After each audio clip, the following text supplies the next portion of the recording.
Então, muito bem, hoje é o último capítulo do profeta Zacarias, esse profeta desconhecido de muitos, mas sensacional. Vou repetir, já falei várias vezes, mas hoje é o último estudo. Segundo profeta que mais cita a Semana Santa de Jesus, depois de Isaías é o que mais cita, né?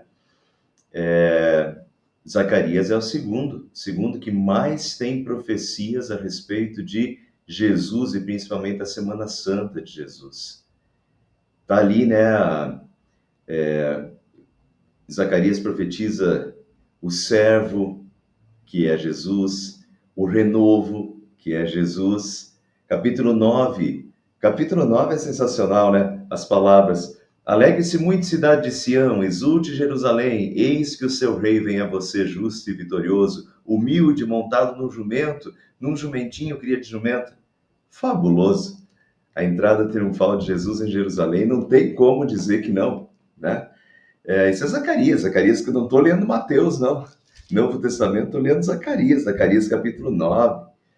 Depois a gente vai lá para o capítulo 11, sobre o oleiro, né?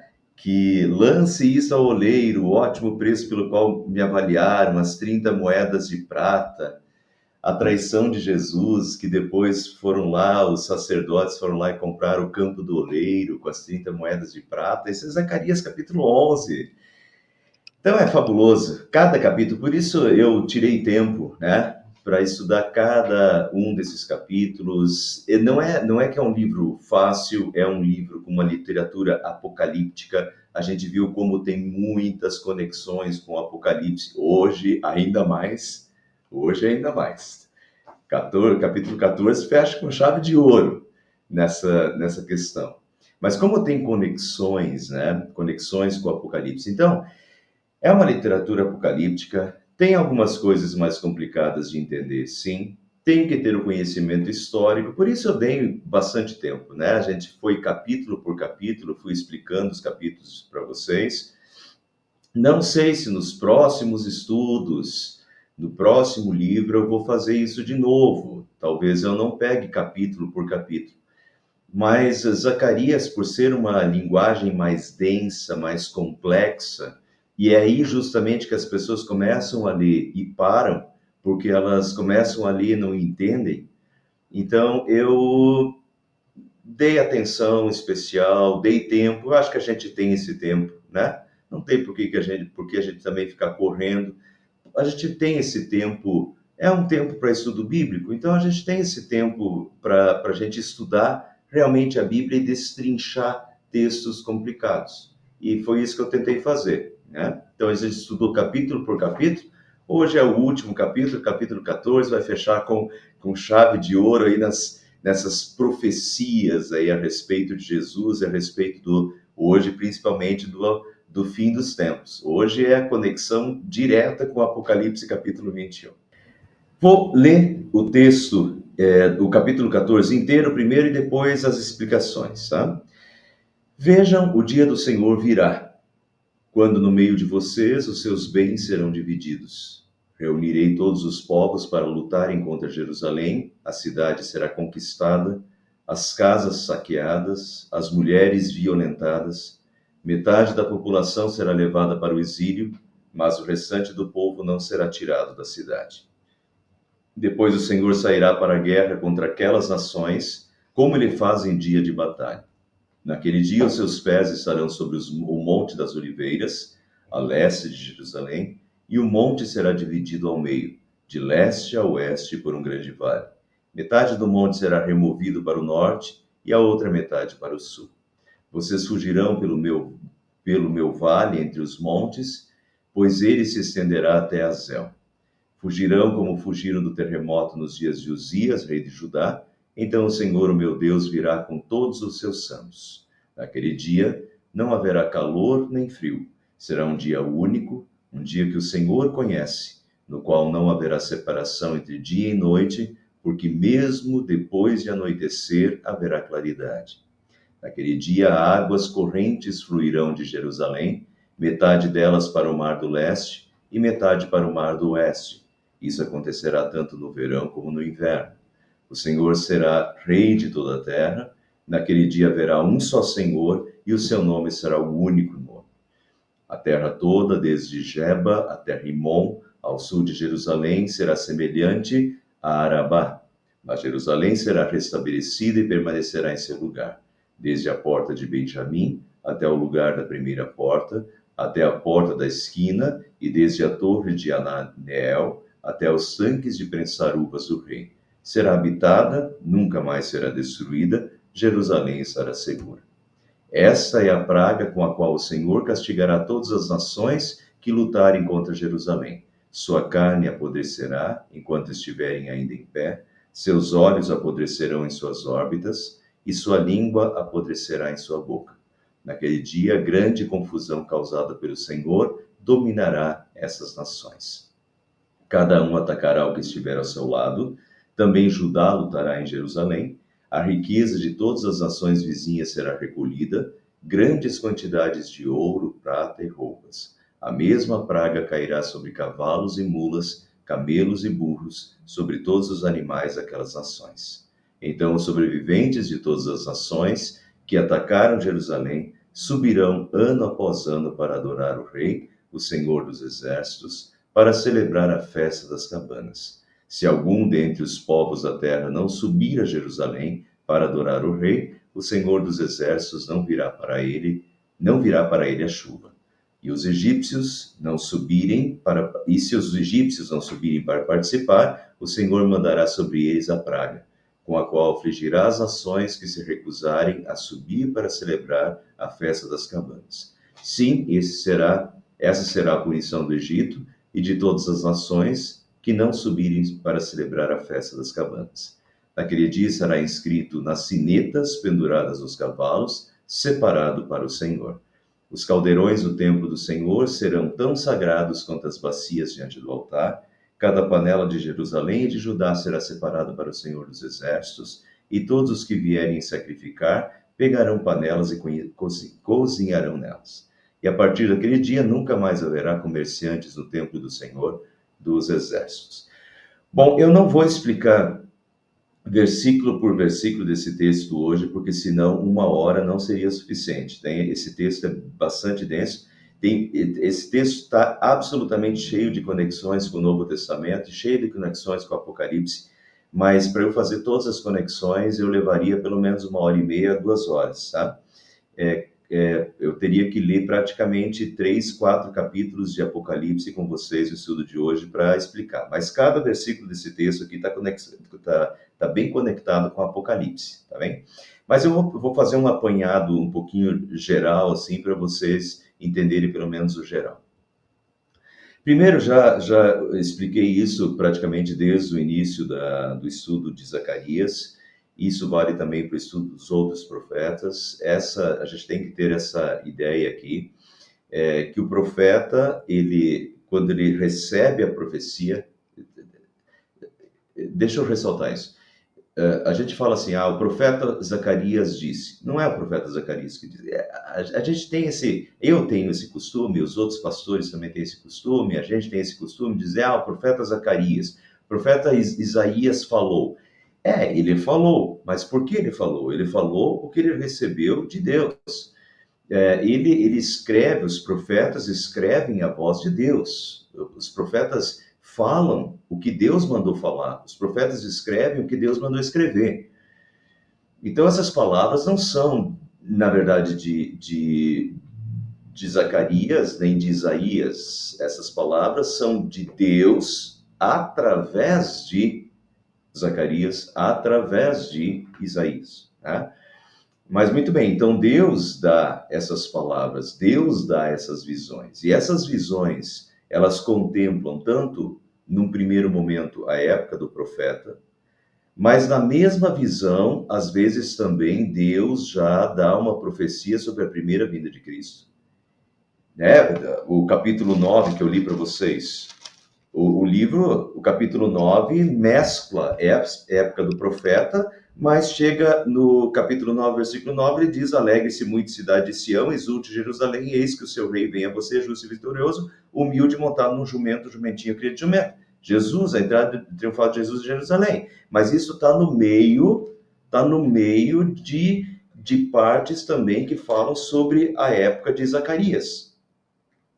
Então, é tudo uma só visão, é tudo, Deus dá uma visão, um quadro para Zacarias. E Zacarias escreve, mas nesse quadro tem três dimensões, tem três montanhas aqui, né? Mas entre uma montanha e outra tem uma grande, né? Um grande espaço entre entre uma montanha e outra. E assim é a visão de Zacarias. Zacarias está vendo tudo numa visão só, mas nessa visão tem a época do profeta, tem a primeira vinda de Cristo e tem a segunda vinda de Cristo também. E às vezes tudo isso está numa só visão. Por isso eu acredito que nem Zacarias não entendeu tudo o que ele escreveu. Não tinha jeito. Porque são coisas que ainda estão, algumas estavam, Zacarias viveu em 520 a.C.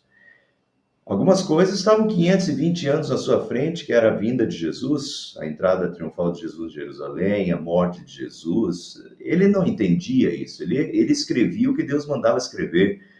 E algumas coisas, nós vamos ver isso bastante hoje, são coisas que ainda nem aconteceram, que estão por vir, segunda vinda de Cristo, novos céus e nova terra. Mas Isaías escreve, Isaías vê, Isaías tem essas profecias, recebe essas profecias de Deus e as escreve, né? Então tem que ter essa questão dessas três dimensões aqui. E as três dimensões, elas estão juntas, elas acontecem juntas, né? Então, assim como no restante do livro, também no capítulo final, capítulo 14, que é o último de hoje, no capítulo final, Deus revela ao profeta o presente e o futuro numa só visão.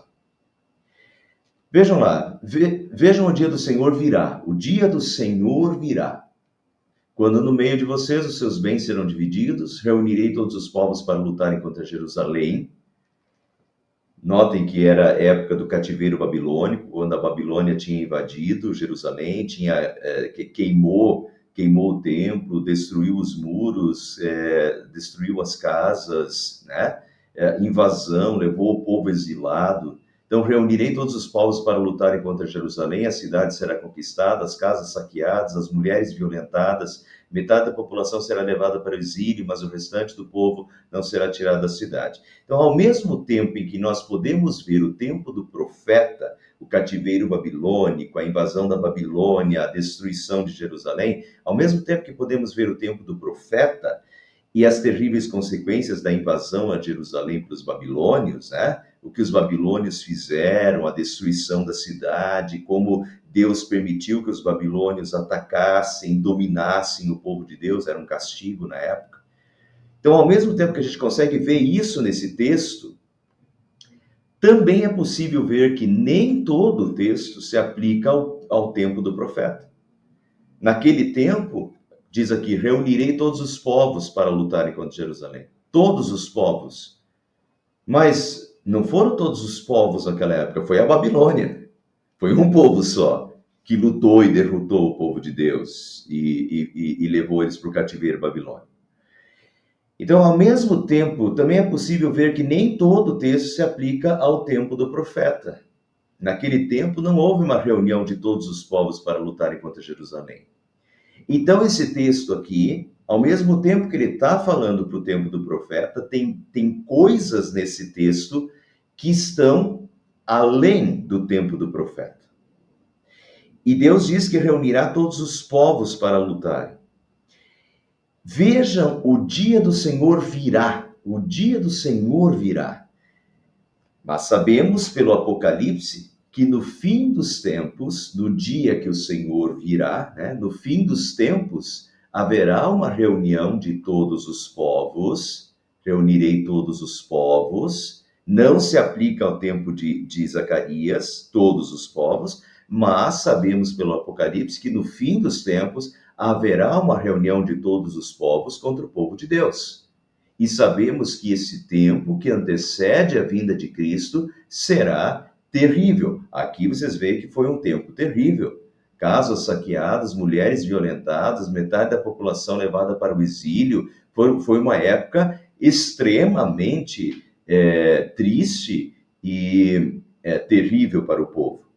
Mas sabemos que o tempo da reunião de todas as forças contra o povo de Deus, no fim dos tempos, será extremamente terrível também. Em Mateus 24, 21, 22, quando Jesus está falando sobre o fim dos tempos, em que Jesus está falando do sinal dos fins dos tempos, o sol escurecerá, a lua não dará sua claridade, o amor se esfriará de quase todos, né? Aquela lista de coisas de Mateus 24, entre elas, Jesus diz, porque nesse tempo haverá grande tribulação, como nunca houve desde o princípio do mundo até agora, e nunca jamais haverá.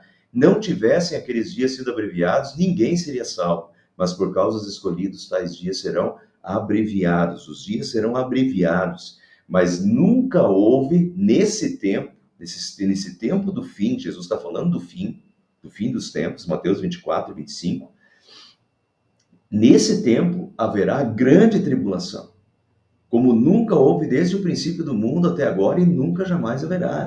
Os tempos que antecedem o fim do mundo e a volta de Cristo, serão tempos absolutamente terríveis. E tempos de uma reunião de forças anticristãs contra os cristãos.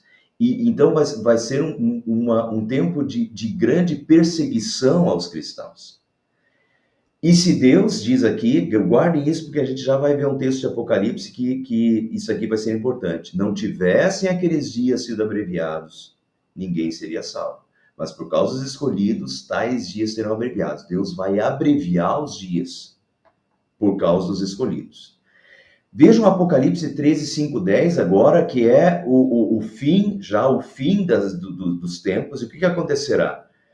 Foi permitido ao monstro, aquela besta, né, que emerge do mar, Apocalipse 13, foi permitido a esse monstro, essa besta, se gabar da sua autoridade, dizer blasfêmias contra Deus. Olha, é um poder anticristão. E ele recebeu autoridade para agir durante 42 meses. Esse monstro, essa besta que emerge do mar, recebeu autoridade para dizer blasfêmias contra Deus. É um poder anticristão, mas essa autoridade foi para agir durante 42 meses. 42 meses são 3 anos e meio. No Apocalipse, a gente vê bastante 7. O 7 é um número associado a Deus. O 3,5 é a metade de 7. É um tempo... E aí que está o versículo anterior. É um tempo limitado por Deus, é um tempo previsto por Deus, em que Deus permite a ação de Satanás.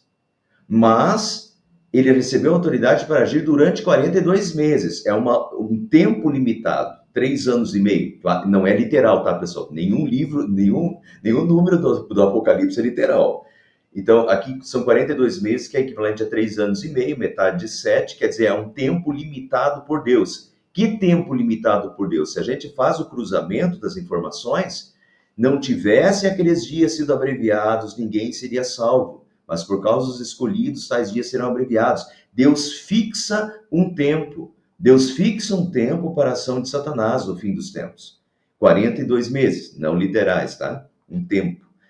Ele começou a blasfemar contra Deus, contra o seu nome, contra o lugar onde ele mora e contra todos os que vivem no céu. E foi permitido ao monstro, a besta que emerge do mar, que lutasse contra o povo de Deus e o vencesse. Então, notem, isso é chamado de a grande tribulação do fim.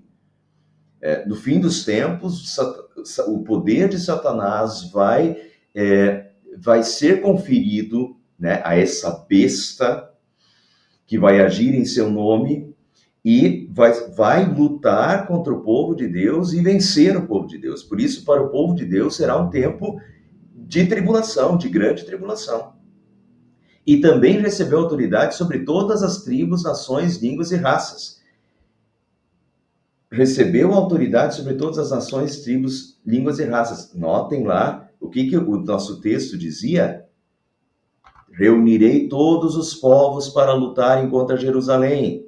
E aqui está, a besta recebeu autoridade sobre todas as tribos, nações, línguas e raças. É uma confluência de forças reunidas, forças anticristãs reunidas por Satanás e por essa besta que fala em seu nome, que reúne as nações sob a sua autoridade contra o povo de Deus, e luta contra o povo de Deus e vence o povo de Deus. Continuando, isso é Apocalipse 13. Continuando, todos os que vivem na terra o adorarão, menos aqueles que têm o nome escrito no livro da vida, o qual pertence ao Cordeiro que foi morto. Portanto, se vocês quiserem ouvir, escutem bem isso. Quem tem de ser preso, será preso. Olha aí a tribulação dos cristãos, daqueles que têm o seu nome escrito no livro da vida e que não adoraram a besta. Quem tem de ser preso, será preso. Quem tem de ser morto pela espada, será morto pela espada. Tempo de tribulação. É isso, cruzem com Zacarias, né? Isso exige que o povo de Deus aguente o sofrimento com paciência, seja fiel, ser fiel até a morte.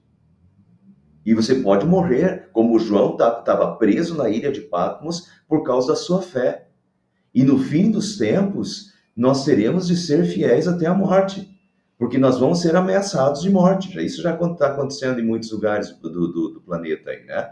Mas a gente pode esperar isso no fim dos tempos, essa confluência de todos os povos, essa reunião de todos os povos, sob a autoridade de Satanás, conduzidos por essa besta, contra o povo de Deus, para lutar e vencer o povo de Deus. Tempos de tribulação, Zacarias já previa isso.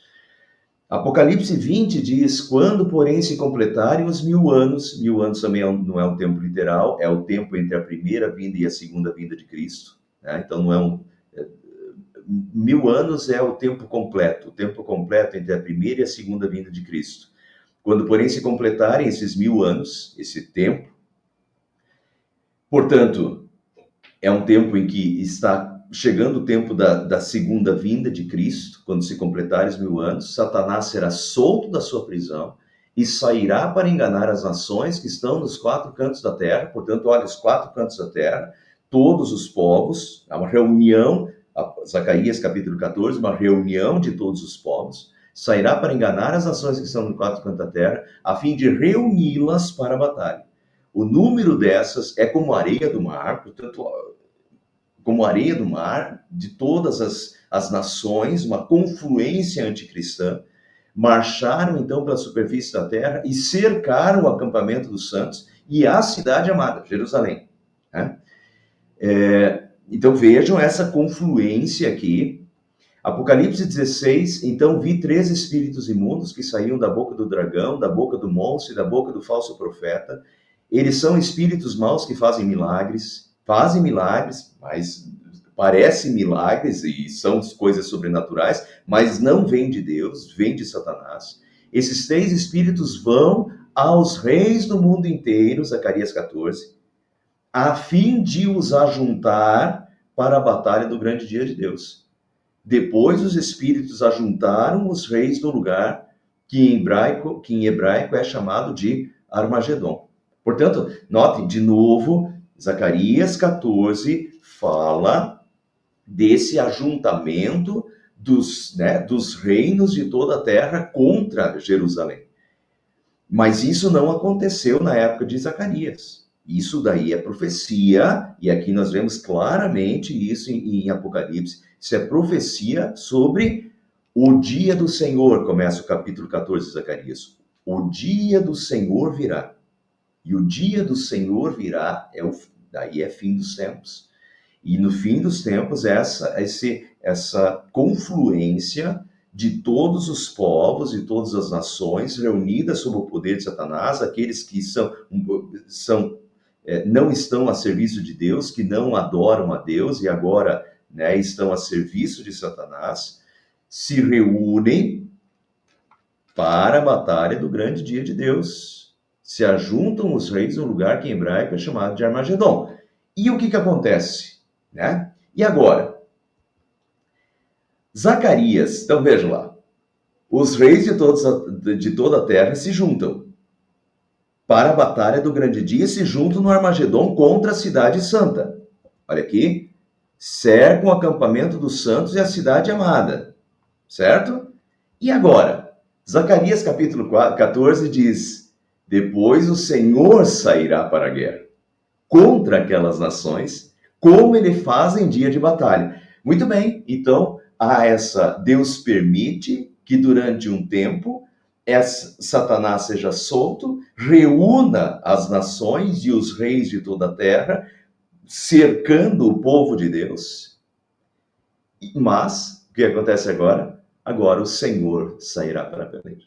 Então as forças, Deus permite que as forças venham, mas agora o próprio Senhor sai para a peleja. O Senhor, a gente vê isso bastante no Antigo Testamento, o Deus, o Senhor dos exércitos, né? Agora Deus vai sair para a batalha. Quando Deus sai para a batalha, praticamente nem acontece batalha.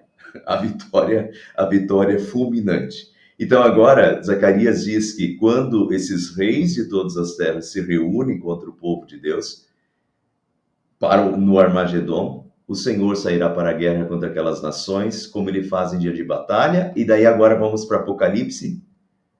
Depois vi o monstro e os reis do mundo inteiro e os seus exércitos reunidos para lutar contra aquele que estava montado no cavalo branco, Deus, e contra o seu exército. Então, os monstros, os reis do mundo inteiro, Zacarias capítulo 1, reunidos para lutar contra aquele que estava sentado no cavalo branco e contra o seu exército.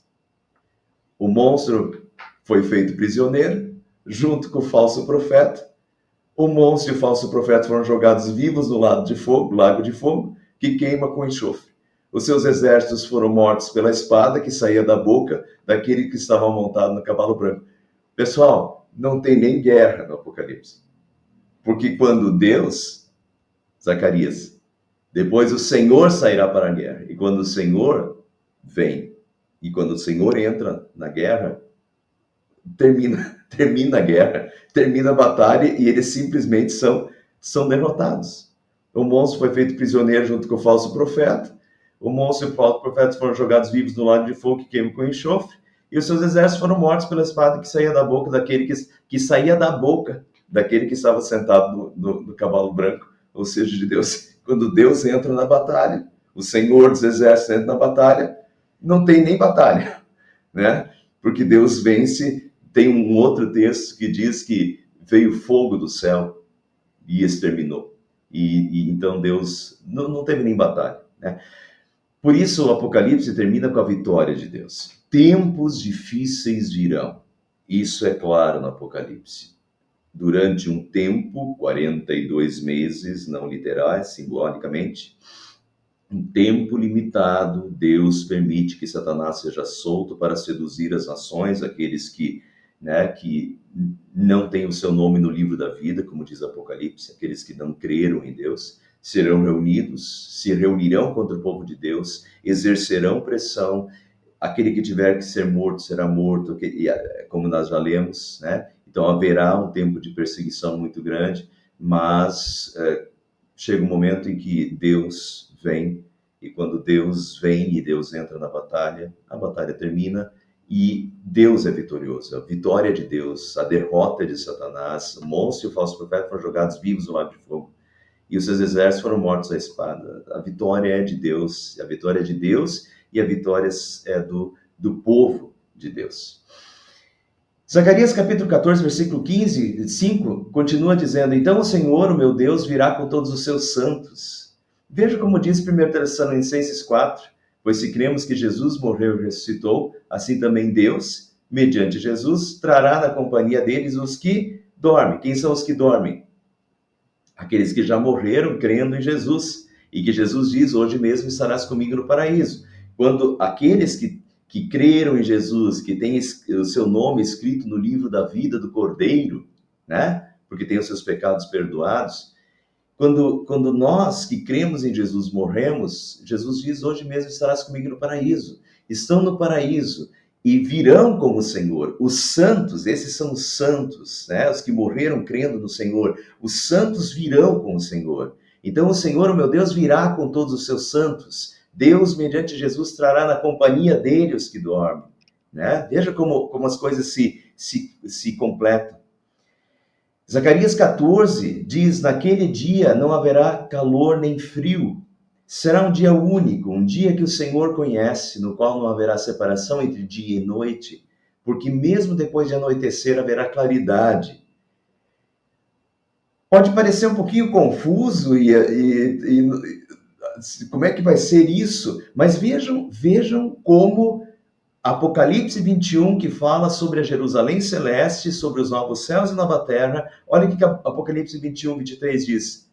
A cidade santa, Nova Jerusalém, que descerá dos céus, né? Apocalipse 21. A cidade da Nova Jerusalém, os novos céus e nova terra, não precisa de sol, nem de lua para iluminar, pois a glória de Deus brilha sobre ela e o Cordeiro é o seu candelabro.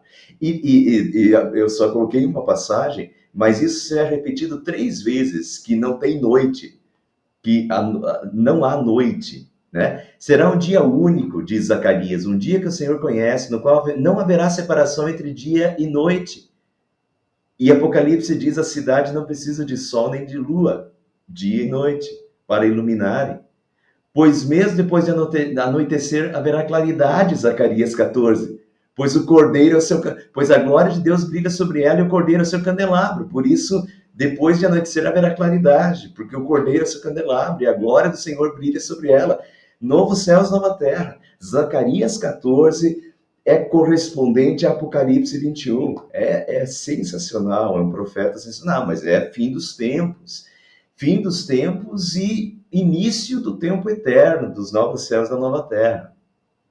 Zacarias 14:8 diz: naquele dia, águas correntes fluirão de Jerusalém. E Apocalipse 22 diz: o anjo também me mostrou o rio da água da vida, que sai do trono de Deus e do Cordeiro, que passa no meio da rua principal da cidade. Que cidade? A Nova Jerusalém, a cidade santa, os novos céus e nova terra. E em cada lado do rio está a árvore da vida. Então, o anjo me mostrou o rio da água da vida que sai do trono do Cordeiro, que passa pelo meio da rua principal da cidade. É Jesus, né? A salvação em Jesus, a vida no Cordeiro, né? Naquele dia, águas correntes fluirão de Jerusalém. Apocalipse 22, o rio da água da vida. Salmo 46, há um rio cujas correntes alegram a cidade de Deus. Salmo 46 é o rio da água da vida, de Apocalipse capítulo 22, né, que brota do trono do Cordeiro, a vida que Jesus traz. Então veja como é correspondente, né, Zacarias com Apocalipse. Zacarias 14:11 diz: já não haverá maldição, e Jerusalém estará segura. Apocalipse 22:3 diz: e não haverá na cidade nada que esteja debaixo da maldição de Deus. Já não haverá maldição. Quando Deus volta, e quando Deus estabelece os novos céus e nova terra, e quando o povo de Deus estiver nos novos céus e nova terra, já não haverá maldição, diz Zacarias. E João diz: e não haverá na cidade, nada na cidade que seja debaixo da maldição de Deus, porque não há mais maldição, porque não há mais pecado, porque todas as coisas se fizeram novas, diz Apocalipse 21, né? As coisas antigas passaram, tudo que dizia respeito ao pecado passou. Essa cidade santa é uma cidade santa, é a cidade de Deus, como o povo de Deus, sem pecado, né? Então não haverá mais maldição nesse lugar. A maldição ainda existe aqui na terra por causa do pecado. Nós sofremos a maldição do pecado, a sociedade sofre, a natureza sofre, esse mundo sofre a maldição. Mas nos novos céus, na nova terra, na Jerusalém celeste, não haverá mais maldição, porque não haverá mais pecado. Zacarias 14:9 diz: o Senhor será o rei de toda a terra. Naquele dia haverá um só Senhor e o seu nome será o único nome. Hoje, pessoal, hoje não é assim. Notem que como Zacarias não está falando para o seu tempo. Isso aqui não é desse mundo. Enquanto esse mundo for mundo, vai ter gente adorando Buda, Vai ter gente adorando Krishna, Brahma. Brahma não é a cerveja, tá? É um dos principais deuses indianos. E assim vai. Enquanto esse mundo existir, vai ter pessoas ainda, primeiro que não vão adorar o Rei dos Reis, o Senhor dos Senhores, que é Deus, e o nome de Deus não vai ser o único nome, a única divindade nessa terra, enquanto existir pecado, enquanto as pessoas ainda estiverem adorando falsos deuses. Então, isso não diz respeito aqui. Isso diz, essa profecia de Zacarias, assim como as demais nesse capítulo, está apontando para. Como é que começou o capítulo 14? Capítulo 14 começa assim: vejam, o dia do Senhor virá. É assim que começa o capítulo 14. Vejam, o dia do Senhor virá. Quando o dia do Senhor vier, quando Cristo voltar, quando os novos céus e nova terra forem restabelecidos, então sim, o Senhor será o Rei de toda a terra. Vejam Apocalipse 22. O trono de Deus e do Cordeiro estará na cidade santa, Nova Jerusalém, os novos céus, nova terra. O trono de Deus e do Cordeiro estará na cidade. Ou seja, o rei, né? Deus realmente será o rei dessa cidade. E os seus servos o adorarão, adorarão só a ele, né? Ele será o único nome. Naquele dia haverá um só Senhor. Os seus servos o adorarão, verão o seu rosto e na testa terão escrito o nome de Deus. O seu nome será o único nome. Os seus servos verão o seu rosto e na testa terão escrito o nome de Deus. Seu nome será o único nome. Nos novos céus e na nova terra não há mais pecado, não há mais falsa adoração, não há outros deuses, mas toda adoração é apenas, unicamente a Deus, Pai, Filho e Espírito Santo. Ele é o Rei sobre esses novos céus e nova terra. E o povo que lá estiver será o seu povo em inteira adoração, em diária adoração, né? Em constante adoração ao Rei dos Reis, ao Senhor dos Senhores. Em Apocalipse 21 também diz: ouvi uma forte voz que vinha do trono, né? O Rei, a qual disse: agora a morada de Deus está entre os seres humanos. Deus vai morar com eles e eles serão os povos dele. O próprio Deus estará com eles e será o Deus deles. Em outra passagem diz que Deus será tudo em todos. Deus, a gente não consegue nem imaginar isso, de estar na presença de Deus e completamente envolvido por Deus. Deus vai morar com eles. Eles serão os povos deles, só dele. Nós seremos só de Deus e Deus, nós, essa comunhão absolutamente plena, né, que haverá. O próprio Deus estará com eles e será o seu Deus. Então, nesse dia se cumpre, né, que o Senhor será o Rei de toda a terra. Naquele dia haverá um só Senhor e o seu nome será o único nome, né? Porque Deus estará entre os seres humanos, Deus vai morar com eles, eles serão os povos dele, e o próprio Deus estará com eles, será o Deus deles. Isso é maravilhoso, pessoal. Isso é o que nos aguarda, isso é o que nos espera, isso novos céus, nova terra. Isso enche o nosso coração de conforto, de consolo. Um dia nós estaremos na presença de Deus, e Deus estará conosco, vai morar conosco, nós seremos o seu povo. É maravilhoso, pleno. Hoje não é pleno, né? Hoje por causa do pecado, a gente ora a Deus. Parece que Deus está ainda distante, embora a gente saiba que Deus está presente, mas há uma distância entre nós, porque nós somos pecadores, Deus é santo, mas no momento que a gente for absolutamente santo também, puder estar na presença de Deus, no mundo santo, completamente cercado de coisas santas, da presença de Deus em tudo, numa plenitude, a gente não consegue nem imaginar isso. Isso é perfeição, e é isso que nos aguarda. Zacarias 14, 20, 21 diz: naquele dia estará inscrito nas sinetas penduradas nos cavalos, separado para o Senhor. Os caldeirões do templo do Senhor serão tão sagrados quanto as bacias diante do altar. Cada panela de Jerusalém e de Judá será separada para o Senhor dos Exércitos. Bom, essa tradução diz separado para o Senhor, mas em hebraico o termo separado é santo, santo que significa separado. Por isso, muitos textos são traduzidos que no original de santo, são traduzidos por separado. Se a gente pegar outra tradução da Bíblia, vai dizer que está escrito, naquele dia está escrito nas sinetas penduradas aos cavalos, santidade ao Senhor. Né? Na verdade é isso, tá? O texto em hebraico diz santidade ao Senhor. Muitas vezes é traduzido porque santo significa separado. Uma coisa santa é uma coisa separada para Deus. O povo santo que somos nós é o povo separado por Deus e para Deus. Um povo separado por Deus na terra e dedicado e consagrado a Deus.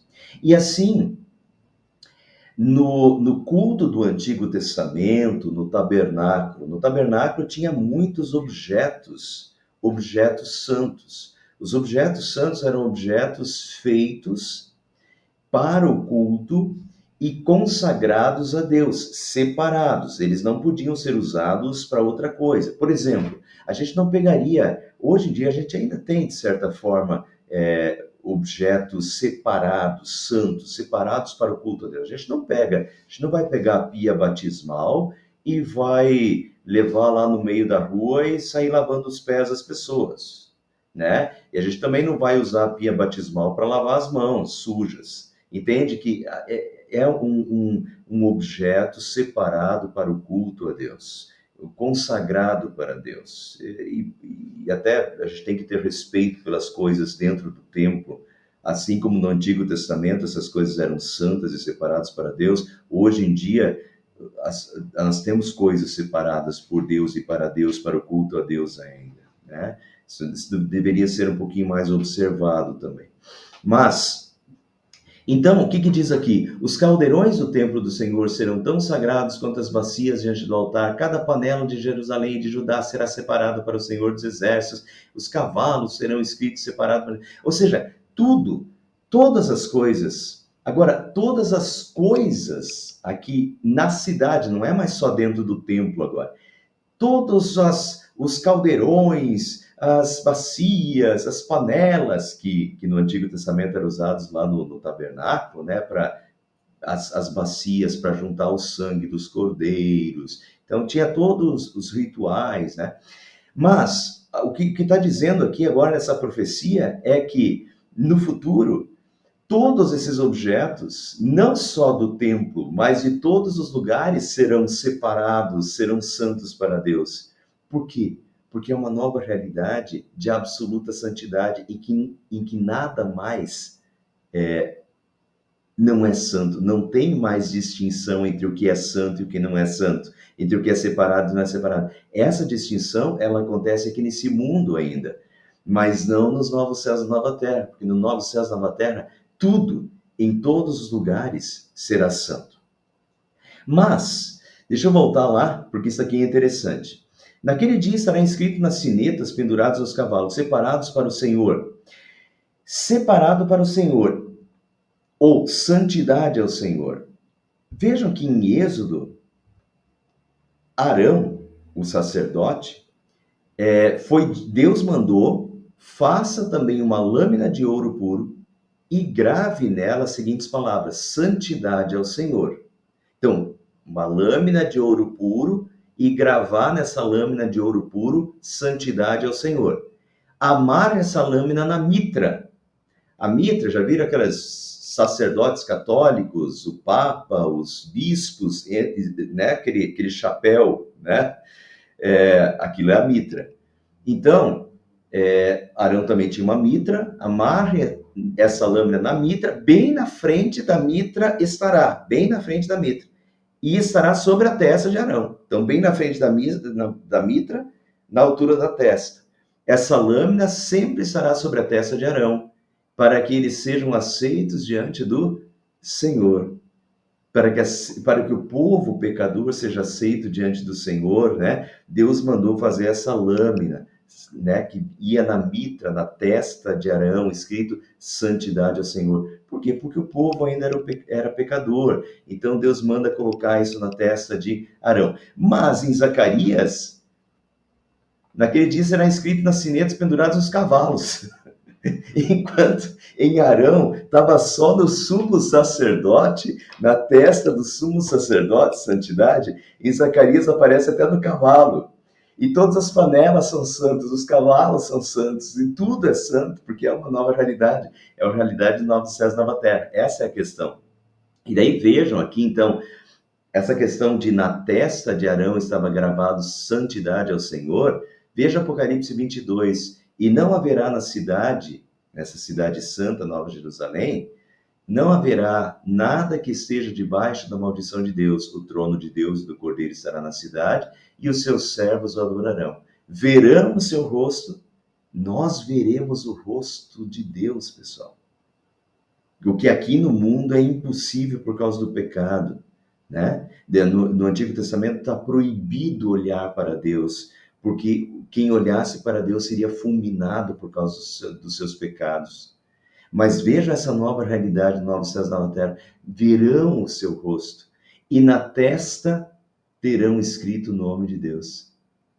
Na testa terão escrito o nome de Deus. Então, todos nós, o novo céu e a nova terra, teríamos escrito na testa santidade ao Senhor, o santo, né?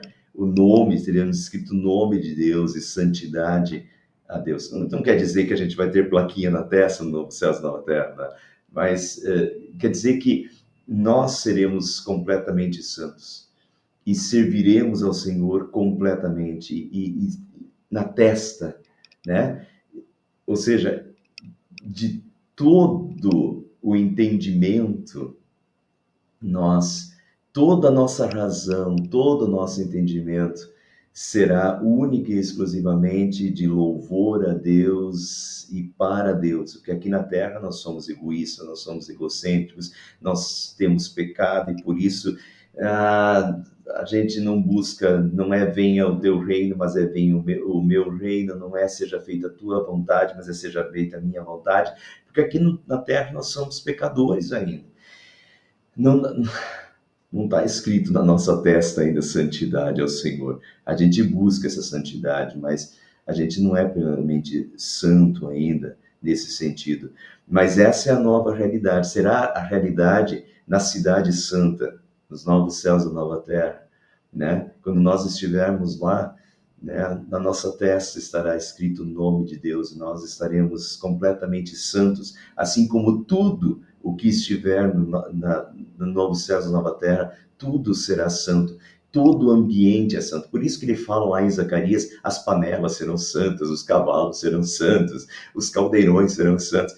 Só para dar essa noção de que até esses objetos que, né, serão santos, serão dedicados ao Senhor, serão separados para o Senhor, serão santos. Todo o ambiente será santo, nós seremos santos, o ambiente será santo. E é isso que nos aguarda. Muito bem, então vocês viram como Zacarias termina por aqui, como Zacarias capítulo 14 termina com chave de ouro, assim, apontando o vejam, o dia do Senhor virá. Começa o capítulo 14. Vejam, o dia do Senhor virá. E a gente, em cruzamento com o Apocalipse, né? Vejam, o dia do Senhor virá. Estamos entrando no Advento. No Advento a gente lembra da primeira vinda de Cristo ao mundo, mas nós também já lembramos de que assim como Jesus foi aos céus, é bem interessante, porque o texto de Zacarias 14 diz que o Senhor virá sobre o Monte das Oliveiras. Eu não passei isso porque era muita coisa, eu falei, né, muita coisa para passar, mas o texto de Zacarias 14 diz que o Senhor virá, o Rei virá sobre o Monte das Oliveiras. Onde foi que Jesus subiu aos céus? Jesus subiu aos céus no Monte das Oliveiras. O que os anjos disseram para as pessoas que estavam olhando para Jesus subindo? Esse mesmo Jesus que entre vós foi assunto aos céus, virá, da mesma forma como o viste subir. Jesus subiu no Monte das Oliveiras, e o Rei descerá sobre o Monte das Oliveiras para a vitória final, e para nos levar para esses novos céus e nova terra. Portanto, o período de Advento também é um período de preparação, por isso a gente usa o roxo nas igrejas, né? Um período de contrição de coração, de arrependimento. Como João Batista diz, Arrependei-vos, porque está próximo o reino dos céus. Arrependei-vos, porque está próximo a vinda de Cristo. A gente não sabe quando o dia do Senhor virá como ladrão, em dia e em hora que não esperais, diz Jesus, mas a gente vive nessa espera, nesse aguardo do segundo advento, da segunda vinda de Cristo ao mundo. E quando Jesus vier essa segunda vez em glória e majestade, ele nos levará para os novos céus e a nova terra, para essa Jerusalém celeste, nesta realidade que nós estudamos aqui, essa realidade de santidade nossa e de todas as coisas, de uma comunhão plena e perfeita com Deus para a eternidade. Amém. Muito bem, terminamos então assim o profeta Zacarias. Quem perdeu algum dos capítulos, todos os capítulos estão gravados no nosso canal do YouTube. Playlist Profeta Zacarias, tem os 14 estudos lá, é só procurar, tá? Quem perdeu algum, tá tudo lá. Na sequência, nós vamos voltar para Esdras e Neemias, que é a sequência da história, tá? A gente estudou Ageu e Zacarias, que são os profetas do período pós-cativeiro babilônico, e agora a gente volta para Esdras e Neemias para ver a sequência da história e o que aconteceu depois em que o templo foi reconstruído, né, e assim por diante, tá? Então, na quarta-feira que vem, a gente volta, profeta Zacarias terminou, mas seguimos a sequência histórica com Esdras e Neemias.